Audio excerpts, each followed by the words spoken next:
hinahandle ng isang Kim Arda yung mga bashers niya? Ano yung pinakamasakit? Binabasha yung Kim.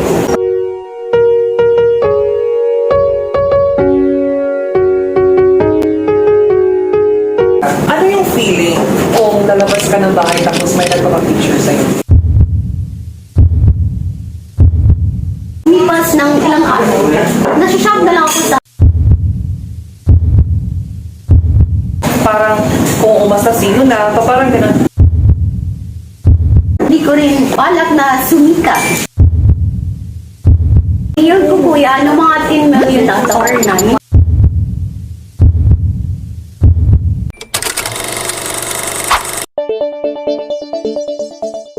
Hello mga KAMPanatics out there, and welcome to the second episode of Kamp-A-Talk TV.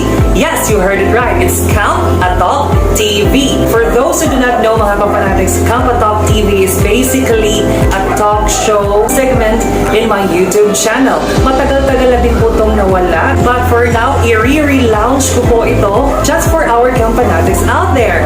And I am so very much honored to be here in the favorite chill out spot here in the municipality of DAANBANTAYAN. Walang iba, ang isa sa pinakamasarap na resto dito sa DAANBANTAYAN, ang PEPITO'S Grill and Bistro. And for the second episode of this Kamp-A-Talk TV, it is an honor for me to have this, yes I do, the cooking TikTok viral queen, Kim Arda! Kim Arda, welcome to my Hambog municipality of DAANBANTAYAN. Thank you so much, kuya. Also, welcome to Kamp-A-Talk TV. Yay! Alright, so tuturuan muna kita ng gesture ng Kamp-A-Talk TV for you to know. Okay ba yun, Kim? Alright, it's actually this. That's Kamp-A-Talk Kamp-A-Talk TV. TV. Okay, so let's do it again. Kamp-A-Talk TV. TV square. TV square. Okay. Okay, so pa. 1, 2, 3, go. And Kamp-A-Talk TV. Yay! Very good. Be thrilled with its delightful menu of grilled combo meals and the not-to-be-missed char grilled burgers that are finally out to surprise and to satisfy your cravings. Definitely, you'll have a meal burp ending. While we are eating, I'm also going to ask you several questions. Sige. Alright, are you ready to answer these Yes. questions, Kim? I am ready. Alright. So, Kim Arda, alam ng karamihan talaga na sumikat ka sa TikTok. Yes. Alright, pero for those who really don't know, sa anong paraan talaga sumikat si Kim Arda? Actually guys, hindi ko talaga in-expect yun na sisikat pala yung video na yun. It's I do the cooking. Para sa akin lang doon is pang maili lang sa Facebook kasi syempre uso naman ngayon na maili lang sa Facebook, di ba? Lumipas ng ilang araw, nasashock na lang ako sa notification ko sa TikTok. Ang dami ng mga comments, reactions and heart. Then yun nag-start ko yun na boom siya. Hindi ko rin balak na sumikat. Okay, so sumikat ka sa isang dance phrase. Yung, Yes. Yes, I do the cooking. Okay.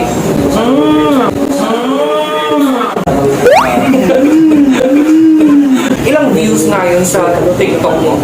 Feel ko kuya, ano mga 10 million na or 9. Wow. Nasa ganyan. 9 million. Wow.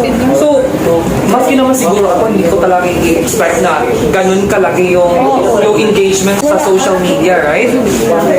Grabe yun. Grabe yun. So, Kim, yung nag-viral ka sa TikTok, ano yung pinaka-first reaction? Na-miss na ako. Ano ka na-amaze? Parang, Parang ganon? Parang ganun kuya. Tapos, sobrang saya ako kasi hindi ko expect. Hindi ko rin pangarap maging ganyan. May kasabihan tayo, Kim, na great things happen when you less expect. Yes. So, hindi mo siya in-expect. That is true. Pero, in just a part of the moment, nag-viral ka. From there, naging sikat ka na sa social media. Not so sikat kuya ha. Very humble. Yung kami pumunta ng Camotes Islands kasi we are also having our collaboration there sa Ocean Heaven Resort. Ocean Heaven That was a Resort. creative collaboration sa resort. I I knew personally Kim doon. That was our first meet-up. So maganda sa'yo. Kasi kahit sikat ka na, marami nagpapapicture sa kanya. Very humble lang talaga siya. Hindi siya tipong tao na tastasan niya na-achieve. Tapos parang kung umasta sino na, parang ganun. Yun yung na-admire ko talaga sa'yo. That's why I really want to have a second collaboration with you. Yeah. And this is our second collaboration to be the second guest of my relaunching of the Kamp-A-Talk TV. And it's a great honor for me to have you in my channel once again. Thank you so much. Very humble.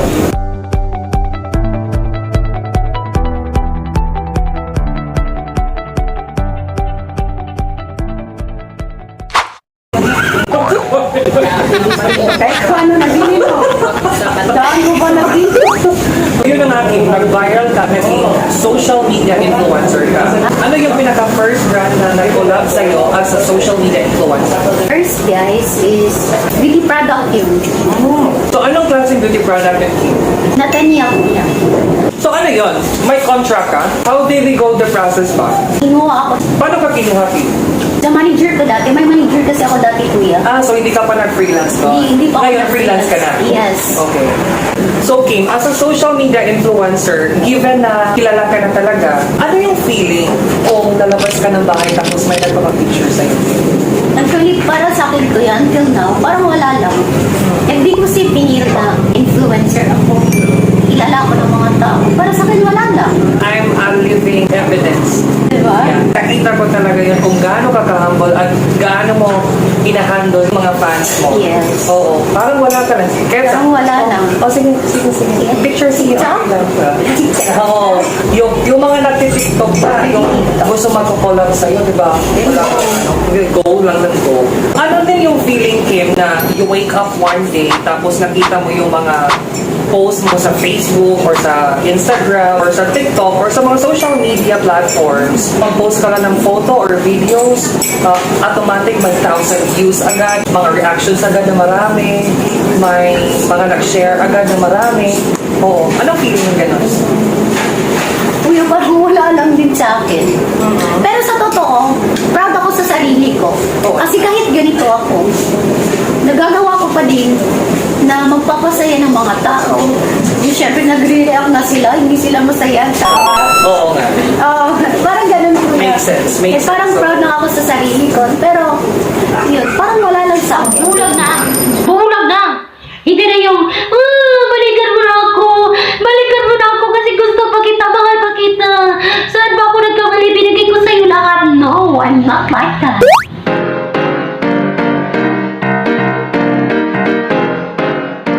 So Kim, so natural lang sa atin ng mga social media influencers na meron talaga tayong bashers. Kasi hindi naman lahat ng tao talaga gusto yung content natin. Alright? yes. Agree, di ba? Yes. Paano hinahandle ng isang Kim Arda yung mga bashers niya? Yun guys, dinidelma ko lang sila. Kasi syempre, wala din naman sila magagawa sa akin. Wala makukuha sa akin kung bash na bash sila sa akin. Kasi the more basher, the more viewers. Pag marami nag-bash sa'yo, pinaglalaanan ka talaga ng panahon nila para sumikat ka. Sorry na yun. Para mas talo kang Para sumikat. mas lalong sumikat. So, dahil ka lang doon. Pero sometimes kaya masasaktan din ako pag Oo naman, kasi tao ka personality na. Nasasaktan din ako. Pero para sa akin, ibaliwala ko na lang. Okay, ito. Ano yung pinakamasakit? Binabash sa'yo, Kim? Pag idadamay na yung pamilya ko.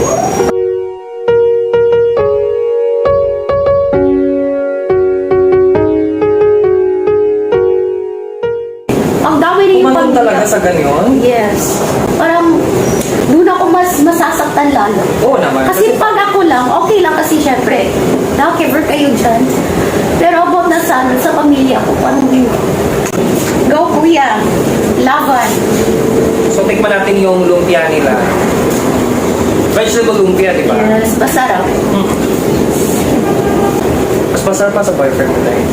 Wala ko naman ng So single ka? Yeah. Pero previously, may boyfriend ka, di ba? Oo. Ilang years kayo? Hindi years. 7 months lang. 7 months. Okay. So, nag-break up na kayo? Oo. Ano reason? Ayun, cheat siya. Okay. Yung reason is cheap siya. Nang cheap siya. Mention mo na yan. Mention mo na yan. For you to enjoy the PEPITO'S delectable food menu, it's best when you eat here in a Kamayan style. You may also try their delicious pastas, spaghetti bolognese, and classic spaghetti, along with pan-fried chicken solo plates, or devour their Japanese takoyaki, and many more.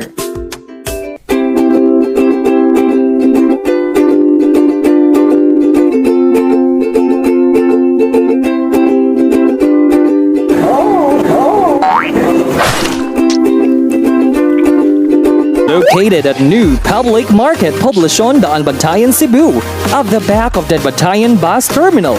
PEPITO'S Grill and Bistro opens daily from 10 a.m. to 9 p.m. Please also visit our Bobo branch located at Jilican Street, Gairan, Bobo City, in front of Super Metro Bobo parking area. So for orders and deliveries, please call 0926-747-6030 or you may like our FB page, the PEPITO'S Grill and Bistro. Thank you so much. Yes, I do the cooking, yes, I do the cleaning.